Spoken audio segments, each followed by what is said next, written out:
In front of me is Xiaomi 13 Lite, and today I would like to show you how you can change default apps on this Xiaomi.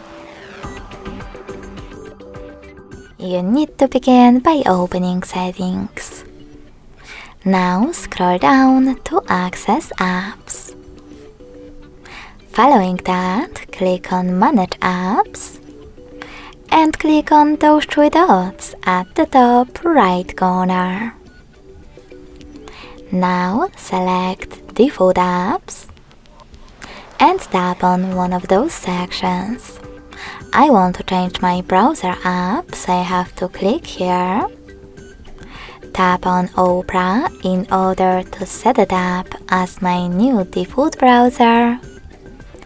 And click on the back button. So when I do that, as you can see, my default app has changed. Thanks so much for watching. If you enjoyed this video, smash that like button, comment and subscribe. Bye!